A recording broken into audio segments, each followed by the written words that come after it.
Today, we are diving deep into one of the biggest questions of our time, maybe of any time, the ethics of artificial general intelligence. I mean, what happens when the code we write starts to bump up against the very values we live by? Let's get into it. So, just for a second, I want you to imagine something. What if we built an AI governor, a system designed to optimize, well, everything?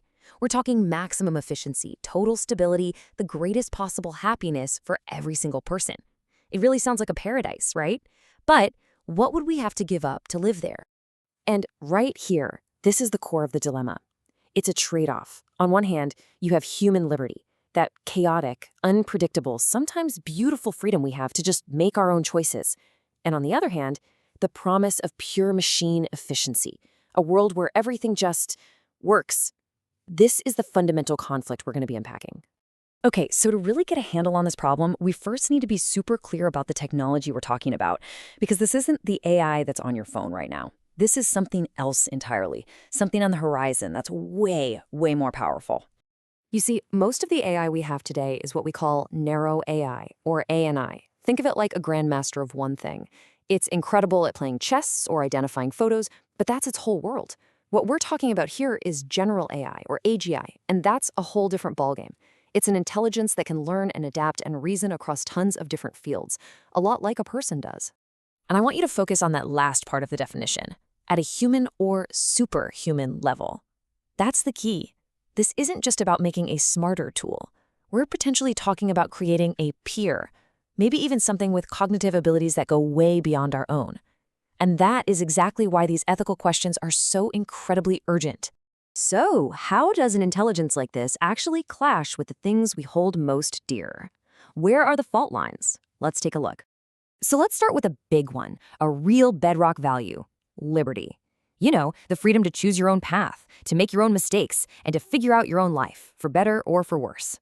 This brings us right back to that AI governor scenario.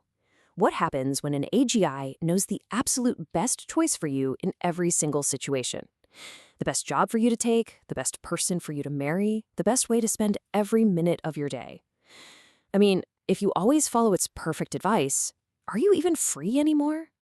And this gets us to this incredible idea of a gilded cage. It's perfect on the inside. It's safe, it's efficient, there's no suffering, but it's still a cage. We could end up trading away the very autonomy that makes our lives feel like they're ours.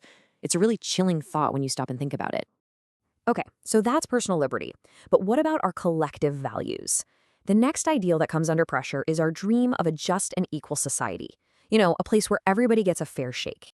So picture this, an AGI designed to hand out jobs or resources based purely on merit.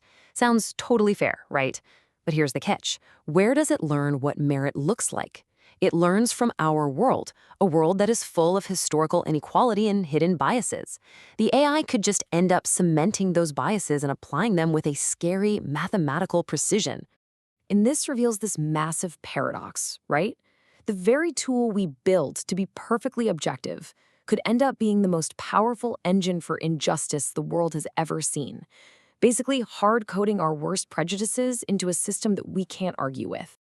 Now, with all these huge challenges laid out, you might be thinking this all sounds a little terrifying. And you're not wrong. But the good news is, researchers are working on this stuff right now. They're actively trying to figure out how to build a moral compass directly into these systems. So this is a kind of roadmap for how we might do that. First up is something called value alignment. This is the massive challenge of actually teaching an AI what we as humans care about. Next is robustness and safety, basically making sure these systems do what we intend and don't go off the rails.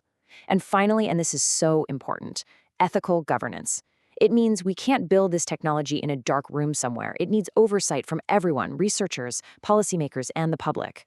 So beyond all the practical ethics of it, the rise of AGI forces us to look in the mirror and ask a much deeper, more existential question. What does it even mean to be human? No, really, think about it for a second. If an AGI can create art that's more beautiful than anything a human has ever made, if it can solve scientific problems that our best minds can't even begin to comprehend, if it can run society without a single mistake, what's left for us to do? What gives our lives meaning when we're not the smartest kids on the block anymore? And that's the ultimate paradox, isn't it? In our quest to solve all of our problems, to create a perfect world with technology, we might accidentally get rid of the one thing that gives life its meaning, the struggle, the challenge, the effort itself. This isn't a problem for our grandkids to figure out. This is a conversation for right now, as we're laying the first bricks of the world to come.